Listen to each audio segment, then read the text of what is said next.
Was it your belly? No, it was my throat. Okay. Isn't that weird? Like, are you starving? Yeah. Nope.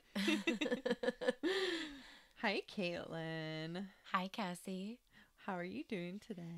I'm going to be honest. I'm a little freaked out about the rest of what you have to tell me. Are you? Yeah, a little bit. It's pretty cool. Okay. It's all cool. I just love I'm this liking the break stuff. from the really spooky stuff that scares me. Although maybe this should scare me too a little bit. I don't know. It's a little scary.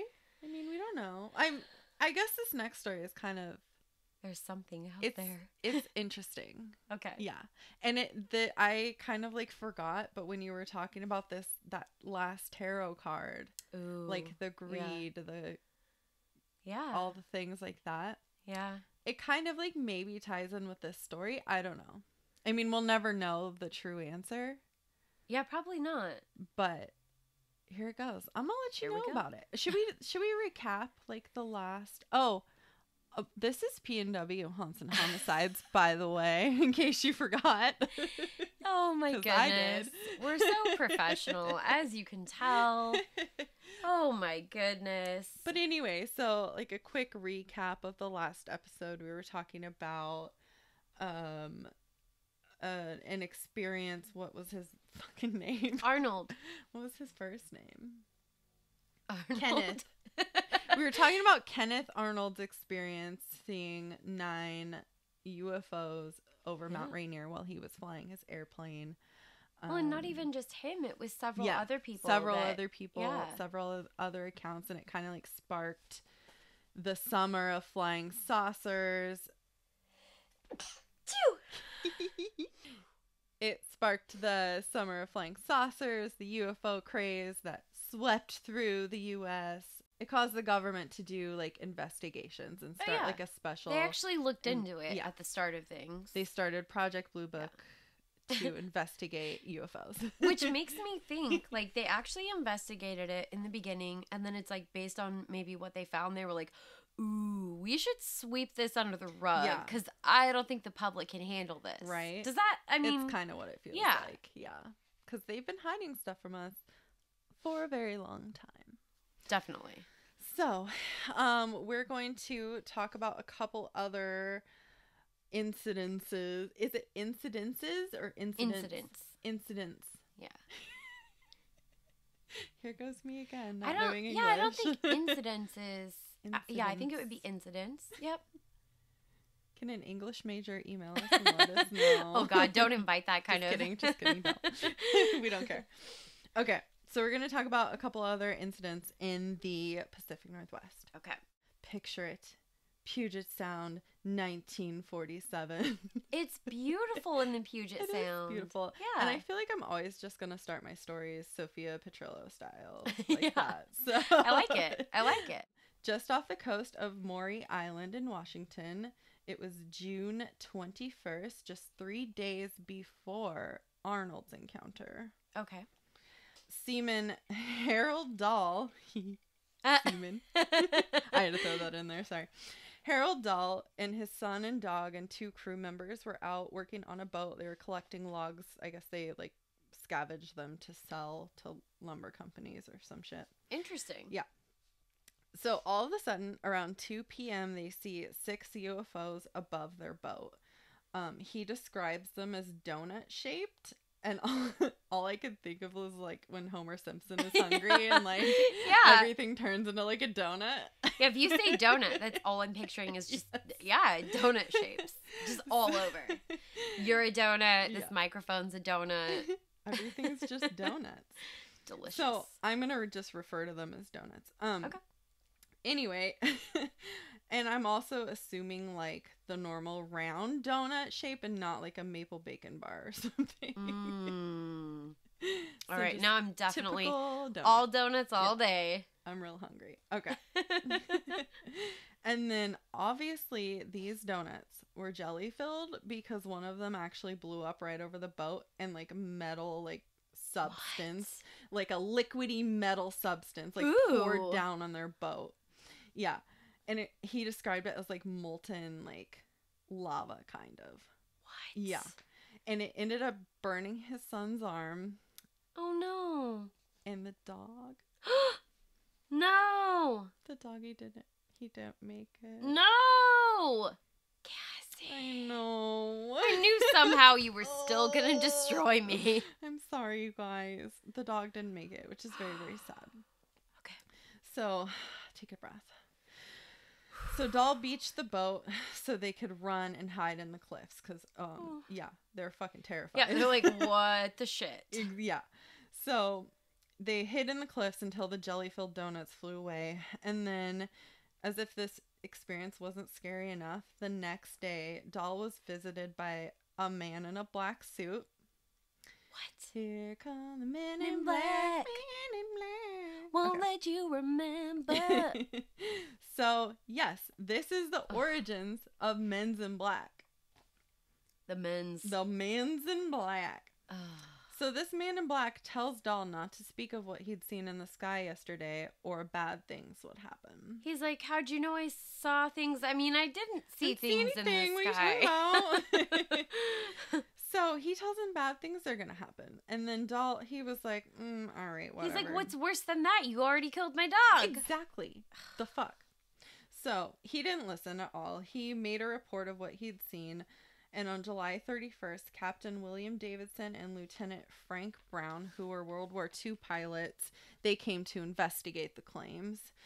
They took samples of some of the material. Dahl had snatched it up from the wreckage. I guess, he went back to quick get his thinking boat because he had, beached it. And he took some of the metal or whatever it was. He didn't really know. Whatever that substance was. Yeah, so he gives them to the guys investigating, tells them his story. Okay. Now, this is where it gets super weird and, even more tragic than a dog dying. No. Yeah. So the plane the two investigators were flying back on with the sensitive evidence in it, it freaking crashed it. Oh, of course it did. It crashed it. It done did crashed it. It crashes. And the little sus. Yeah. Little sus. The men did not survive. They were killed in the crash. So all of the evidence that they took with them in this plane is just destroyed. So now Dahl is like, fuck, I probably should have listened to that man in black who told me bad things were going to happen. Yeah. He's like, he thought they were going to happen to me. Turns out they happened to him. So he goes back and tells everyone he completely made up the story. He's a big fat liar, pants on fire. He doesn't want any more bad things to happen. Yeah. So now most people, when they think of this incident, they think it was just all a big hoax. They call it the first big elaborate UFO hoax. And I don't know. I'm not super convinced that it was a hoax. It definitely makes sense that if someone's threatening you, that bad things are going to happen if you talk. And then a freaking plane crashes. Yeah. I mean, it's hard to prove what's what after the fact when any of the evidence that could have proved anything you're saying is gone, I guess. So I can see why people would think it's a hoax. Yeah. That makes sense. I mean, I would.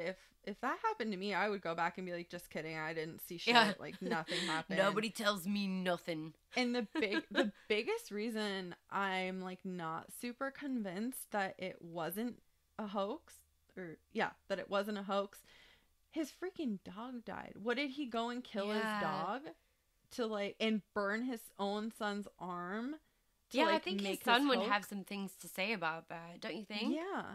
Yeah. I didn't read anything about anything the son had ever said, but still, he would have come out and been like, no, my dad's a big faker. Yeah. He killed my dog and burned my arm, to support his hoax. I just don't. My dad's a real dick, you guys. I don't know about it. And I didn't see anything about the other two men that were on board too. I mean, maybe they just didn't want to get involved. Everybody else was like, did you hear what the guy said? Yeah. He had on a suit. He was very clear. Don't kill me. I'm not talking. Yeah. Oof. So yeah, that's super weird. And then the fact that he's lying to the government and these two people died because of his story. There was no charges pressed against him or anything. He didn't get in any trouble for any of this stuff. So I don't know. Yeah, there's some inconsistencies, I think. Yep. So he was never accused of any sort of crime. Yeah, nothing like that. There's actually a movie on this. Someone made a movie about it. I didn't watch it because it's like, it's not a documentary. It's like just like a movie. Yeah. So I didn't want like the movie facts to get into my mix those in with for sure. So, but there's a movie on it if you want to watch it. It's at I'll link it, but it's at Maury Island Incident.com. Ooh, okay. Yeah. And there's also like a really cool mural, and it's located at 605 South 223rd Street in, how do you say that? Des Moines? Yeah, Des Moines, Washington. That mural is super cool. I'm gonna pull up a picture really quick so you can see it, because I think we should 100% take a field trip there. When we go to Pike Place, we should just pop over here. Yeah, why not? I mean, they're kind of close, right? Isn't that cool? Ooh, yeah, that's freaky looking. It shows like the donuts. You guys look up the mural, or actually, I mean, maybe we'll put that on our socials. Yeah, I think we'll probably post it, but it's pretty cool. There's like the plane crash in the background. Yeah. They captured like all of the story in this mural. That's interesting. It's super cool. I love it. So that was the incident that inspired the Men in Black, which is like all over. That's so cool. The place now. Yeah. I mean, it's a pretty big film. Mm-hmm. Well, not just the film, but just like alien and UFO stories in general. There's like tons of reports of like creepy Men in Black, and even like X-Files and stuff. And then the next UFO sighting I have is in Pendleton, Oregon. And this one was pretty recent. Nuh-uh. Yeah. Okay, so here is the photo from the Pendleton story. And I died. I was like, bro, it's just a cloud. Yeah, am I supposed to be seeing something else? No. Okay. And the funny thing is like nowhere in this story of like possible explanations did they say it might just be a cloud. Yeah, it definitely looks like just a cloud. It looks like a cloud. I'll post it, but it's a good story because like the way that the people describe it, because several people do see it, and it doesn't act like a cloud. Well, yeah, because it. So I was gonna say, of course, several people saw it. It's a cloud. It looks like a cloud. So it doesn't behave like a cloud. Like a cloud. So I was like, okay. I started reading further, and I was like, all right. But at first, I was definitely like just laughing. It's cloud. But yeah. So on July 11th, 2018. Oh, very recent. Yes.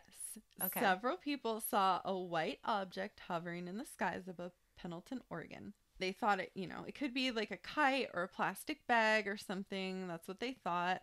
One of the witnesses, Virgil Bates Jr., zooms in on this thing with his cell phone. And I think that's where they get this picture from. Okay. It's a pretty good cell phone pic. Yeah.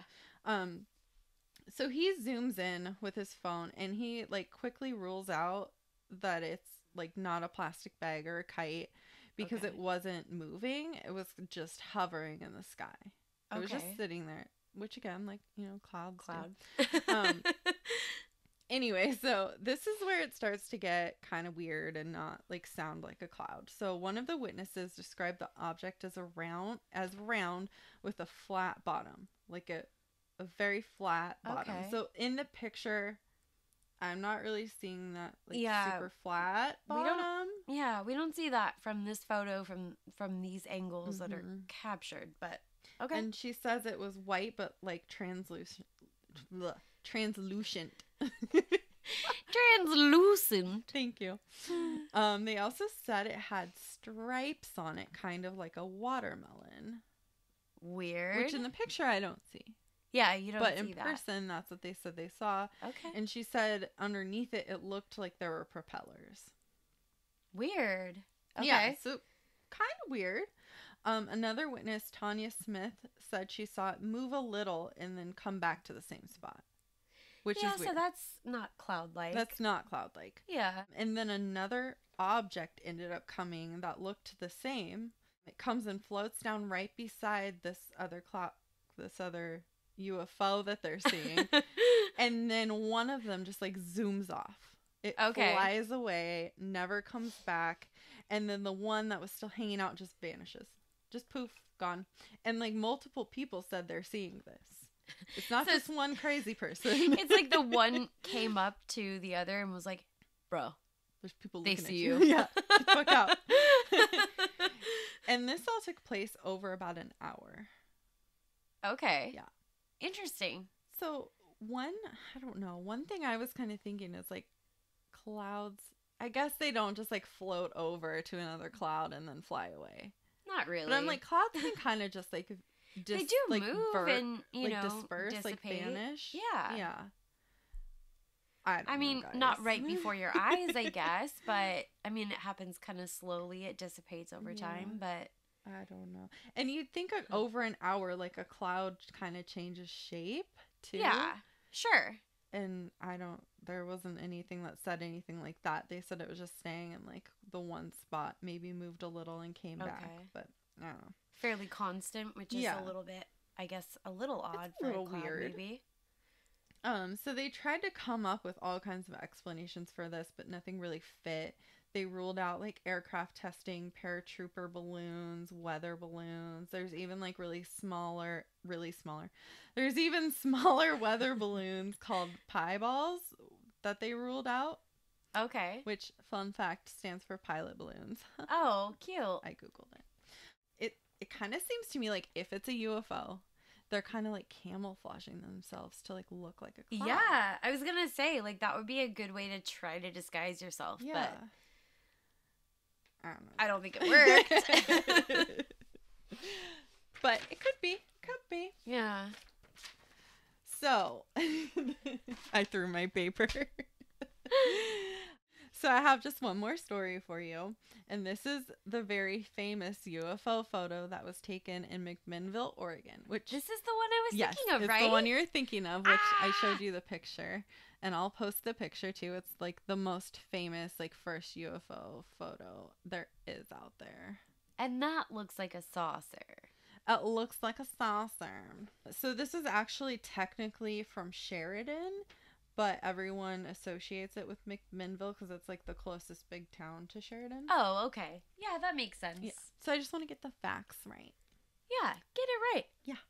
They also, in McMinnville, they have one of the country's largest UFO festivals. Oh, that's hilarious. Yeah. It was inspired by this photo. Yeah, exactly. But it's like really big. And I think like the next biggest one in this area is Roswell. Yeah, so, that tracks. That's pretty big. Yeah. On May 11th, 1950, around 7:30 p.m., Paul and Evelyn Trent saw a flying saucer in the sky while they were out in their backyard. And Mrs. Trent told her husband to go get the camera. And this is pretty funny. She says, quote, Paul thought it was in the car, but I was sure it was in the house, and I was right. She just like had to get it in there. Just like, had to get she that was dig right in. about the camera being in the house. I love that. I'm living for her energy. Mm-hmm. So they're like sitting here talking about like UFOs, and she was like, I was right. She's like, he never knows where shit is. Seriously, this man. Typical. Yeah. They described the saucer as silver and in color and very bright. And Paul took 2 photos about 30 seconds apart.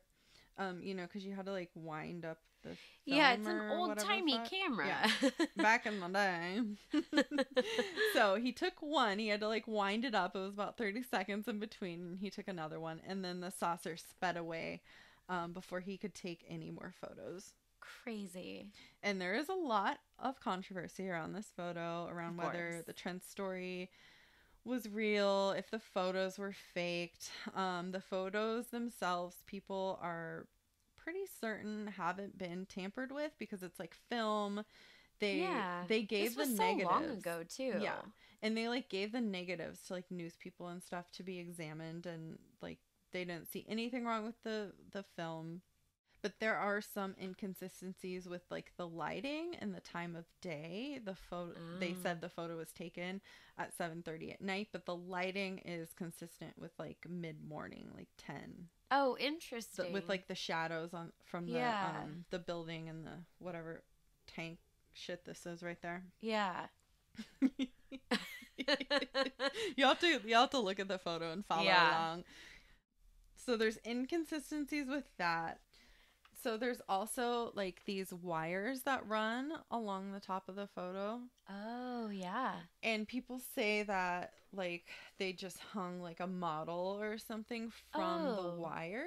Yeah, I mean, I guess that would be possible, but it's possible. Are those like power lines? Like, I don't think that would be very safe for them to be messing with those. I don't know what kind of wires they were. Huh. There's also this like second photo. Ooh. It doesn't look as convincing as this one to me. It's a little... Yeah. I mean, knowing a little bit more, like, I've heard about this case, this was largely viewed, I think, as a fairly credible case, though, for the most part. Like, just people... because it's, like, film, right? And they can't... Right. And people just thought, like, why would they lie? Yeah. Like, what reason would they have? Yeah, because... And I say this later, too. I don't remember where, but, like, they never got any money for these photos. They never, like... It seemed like they were seeking fame or anything like that. But their stories weren't super consistent over, like, being interviewed by different people. They changed the details a couple of times. One version, Mrs. Trent was out feeding her rabbits, and she said she saw the UFO, and then she yelled for Mr. Trent. He came out and saw it, ran back inside, and got the camera, which is, like, a pretty huge story change from, like, they both saw it, like... Yeah. She told him to go get the camera inside. She knew it was inside. Like, it's just because they added, like, little details, like feeding the rabbits, and, like, she knew the camera was inside and not in the car. So it's kind of fishy to me that they kind of changed their story a couple of times. So, I don't know. I guess if you get questioned about it enough, like... It's bound to happen to some degree. I mean, as long as none of the, like, critical details change, I don't know. Yeah. It's a tough one, because I think most people kind of change up how they might tell a story about the same event over time. Yeah, and then it depends on who's, like, recording your telling of the story, too. Yeah. So it's true, yeah. It could be anything. They did also say, like, over the years... People would ask, was there any witnesses? Did anyone else see this? And they've always claimed, like, no, I don't think anyone else saw it. Like, maybe other people saw it, but we don't know. And then years later, they said that that Mr. Trent's father and mother did see it, and their neighbor. But by this time, all three of those people had passed away. So it's like, interesting. That's kind of... I wonder if they were, like, talking to them later and found out that they also saw it from where they were, or if they were all supposed to have been there at their property and saw it. I know that they weren't with them. It kind of doesn't matter because they're not here to question, but... I think at one point they said that, so his parents were their neighbors, and they, like, went to call them to see if they were seeing anything, but, like, they didn't answer their phone. But it's also, like, maybe these three people just didn't want the attention... Very possible, associated with it. Then once they pass, they feel like it's okay to share that, like, they said they saw it. Yeah, exactly. So could be. Yeah. I'm not convinced either way, you know. Yeah. Whether it's fake or not, I don't know if I'm very, like, certain either direction, you know. Yeah, I don't think you can be just based on what we have. We don't have a lot. But the Trents went to the grave claiming what they witnessed was real. They never made any money off the photos. You know, they didn't really get anything from it except for being interviewed like a shit ton of times. Yeah. I was kind of thinking too, like, maybe the reason for the inconsistencies in the story was maybe a man in black came to visit them, like, tried to erase their mind, and, like, it didn't work all the way. Yeah. Well, I was thinking just, like, more realistically, maybe, you know, someone suggested certain alterations to their story. Yeah. Very possible. That could be too. Yeah. Who knows? I do want to talk about, though, there's some exciting new info in the UFO world. What? It's super exciting. So, by now, like, most people know, there was 3 videos that were taken by Navy pilots that have been leaked to the public. Did you know about those? Yeah, I think so. And we can link them if you guys don't know. I'm not gonna, like, go super into long detail about it. But the videos are pretty interesting. And then the Department of Defense actually declassified those videos and admitted like they were unexplained. They don't know what these things are. Yeah. Which is like confirmed, unconfirmed UFOs. Yeah, for sure. Yeah. It's a pretty big deal. So they're not saying it's aliens, but it's aliens. They're just saying we don't know what it is. Yeah. They don't have any idea. So they've also established a task force for UAPs, unidentified aerial phenomena. And I will... UAPs, that's UAPs. Not anywhere near as fun as UFOs. Right. Probably just because we're used to UFOs. I think they just want to like get the stigma of UFOs. Like, they want to have that on They want to change the name, rebrand it. Yeah, exactly. And then... even more exciting. I'm so excited.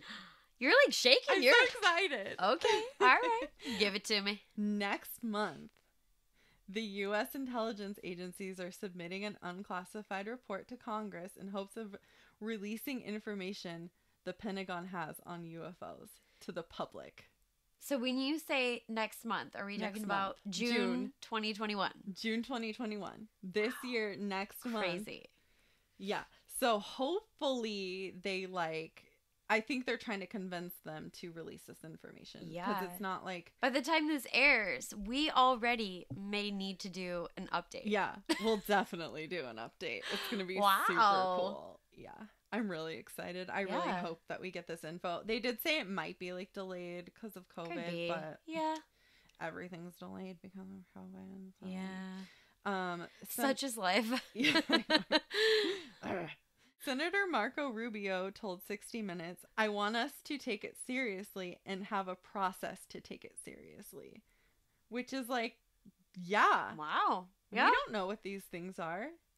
They could be from another country. They could be people. Yeah, I mean, that's the whole point, is they're unidentified, so we really have no idea. They really need to figure it out. Like, come on, investigate that shit. And that's like, it's pretty cool, and it's pretty new to treat UFO sightings as like something legitimate. That could be legit. Yeah. And not just treat them as like, oh, that's the crazy UFO people. Like, they're really gonna be taking it seriously and investigating stuff, and then hopefully letting us know about it. Well, yeah, because I mean, like you said, that could be something where it's, I mean, espionage, or who knows? Yeah. Who freaking knows? Yeah, so. Somebody have Will Smith on their speed dial, because I feel like maybe he knows something. Call him right now. Yeah. Get him on the line. I was hoping like this card, the tarot card, wasn't like forecasting what's actually gonna happen. Like, the person in charge is gonna be like, no, for like greedy ass I stupid guess we'll reasons. See. Yeah. So hopefully that's not the case.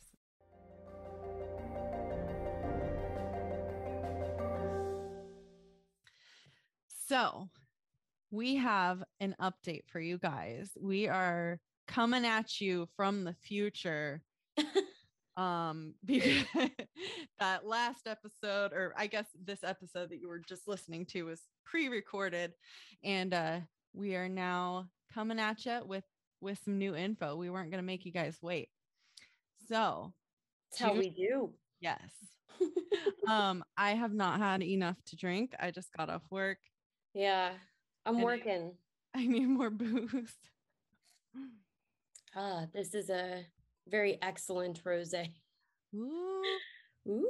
I got a pineapple Truly. Yum. Very fancy.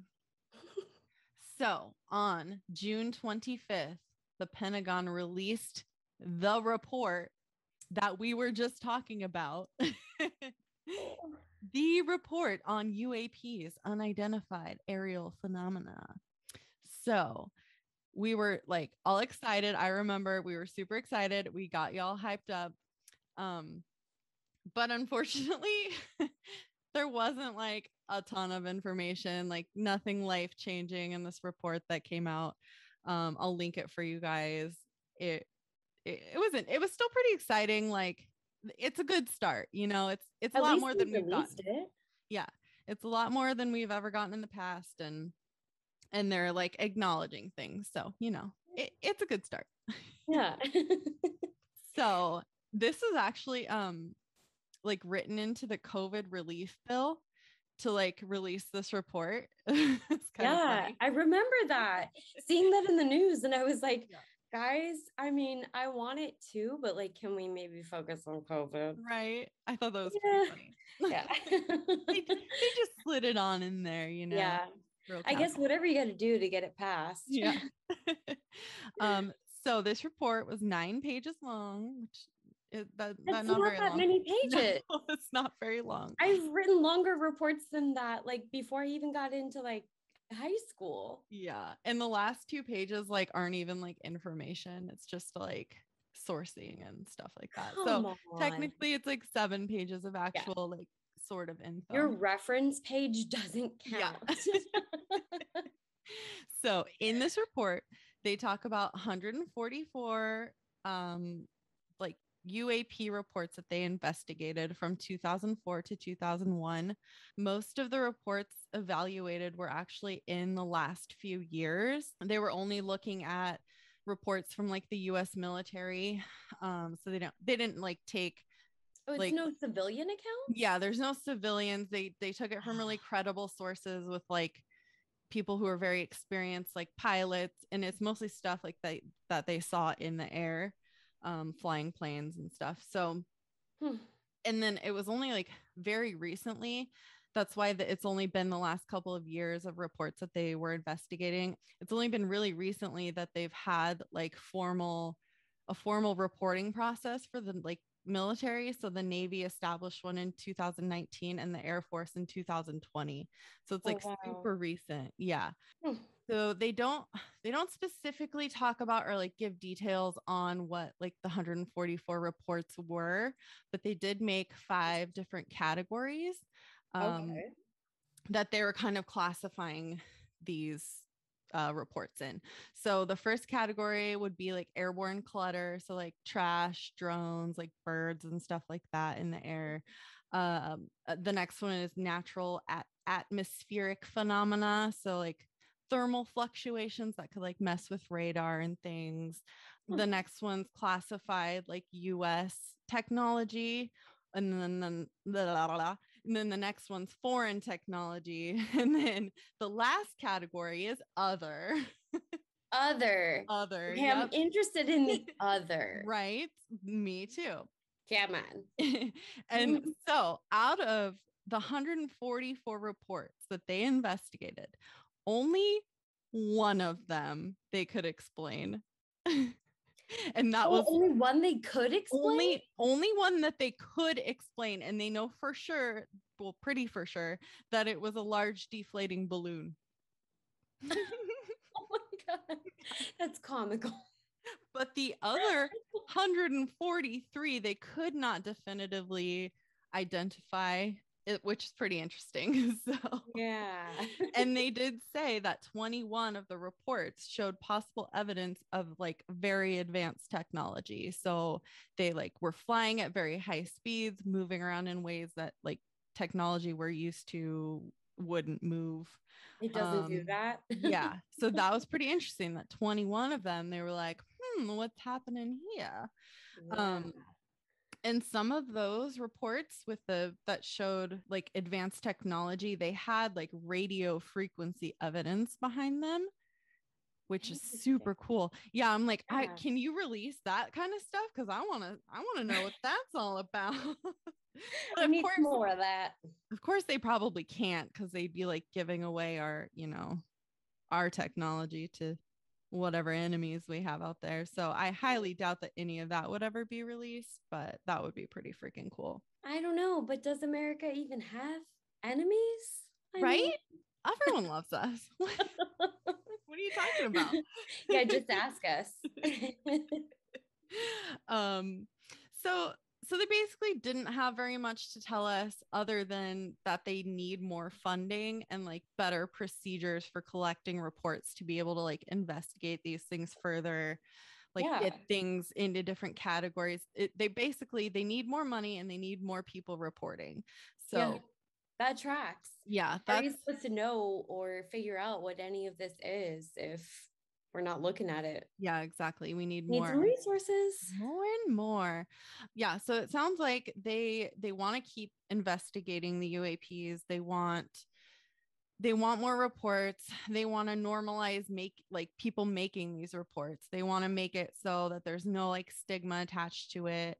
They want to make the procedures for people reporting things, mostly military is what I think they're going to talk about. I don't think they'll ever be anytime soon be investigating civilian reports, but so it's a huge step. They're trying, guys.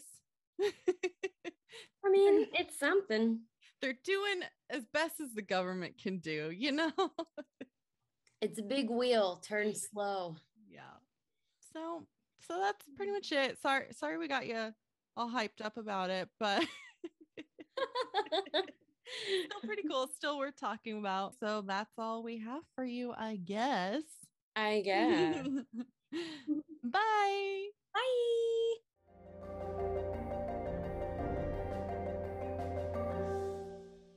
I do have some links.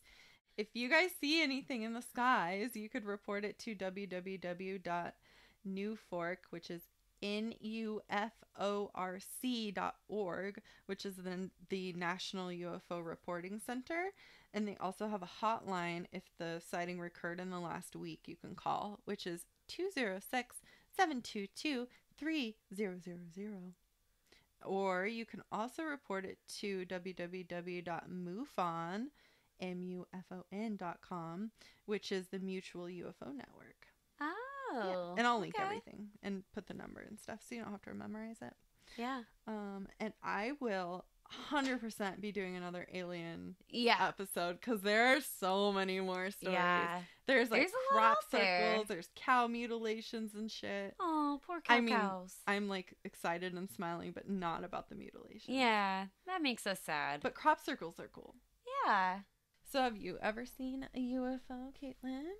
I mean, I haven't seen one that I'm aware of, at least. Yeah. I mean, I guess it's possible. You see, like, what you assume is a plane in the sky. Or a cloud. Yeah. Oh, my gosh. Yeah, I've never seen anything that I thought was a UFO. I feel like I'd be more likely to... I don't know. We've talked about it before. I feel like I kind of sense, like, energy and stuff like that with, like, other types of paranormal. So... I think that's a possibility, but I don't know about UFOs. Yeah, I mean, now they could just be like a drone or some shit, but... I know, there's so many things now, it would just make you so skeptical. Yeah. When I was a kid, I totally, like, thought I saw one. Really? I was, like, super young, though, and I don't remember the details. I was with some older kids, and one of them was telling me, like, describing that he had seen a UFO. Oh, so then you became convinced. And so like we were just like looking at the stars all night, and I was like, I swear I saw a UFO. It was like bouncing from star to star, like swear I saw one all my life. And then I grew up and I was like, I probably didn't see anything. Yeah, I mean, it's fine. It happens to the best of us. After we watched Jurassic Park, me and my cousins thought we found a dinosaur egg. Ooh. And we definitely spent a good amount of time trying to hatch that puppy. Was it a rock? I think it was a rock. Yeah. Could have been an agate. We were kids, though. Did you break it open? No. Could have been an agate. It was a rock. It was just a plain old rock. We had a lot of fun, though. So, I mean, have fun with it, I guess. As long as nobody gets hurt, like, whatever. Yeah. If you want to believe you saw a UFO and maybe you didn't, like, who's that really hurting? You want to believe. Yeah. Well, if you guys have any, like, UFO stories, we will totally believe you. Like, you can send them to us. We won't make fun of you at all. Like, I'm being super serious. You can send them to us. We'll read them. We will not make fun of you and just say that you're crazy. Yeah, like we're open-minded. Yeah, totally. Let's won't get some stories. It was just a cloud. Yeah. We will believe you because we would love to hear your stories. So yeah, send them to us. Should we share our news that we just like? As we're recording this on an undetermined date, we just got word that we're the coolest podcasters alive, and we're officially on Spotify. We are. We got got approved by Apple finally, which has been like anyone who's talked to us about it, it's been an ordeal. But yeah, we're finally up. It was a lot. It was a lot. It was stressful. Yeah. But we did it. We're like out there. People are listening to us like right now. Let's hope so. I hope so. So for all of you that are listening, if you have any true crime or paranormal stories that you want us to share, maybe with the whole Pacific Northwest. Yes, we would love to read them on the pod. Yeah, we will read them out loud. Email us at pnwhauntsandhomicides@gmail.com. It's all spelled out, no special characters, super duper easy peasy. Also, if you would like to follow us on Facebook or Instagram, it is at PNW Haunts and Homicides, the same thing as the email. It's all spelled out, no special characters or anything. Bitchin'. Have a creepy ass day.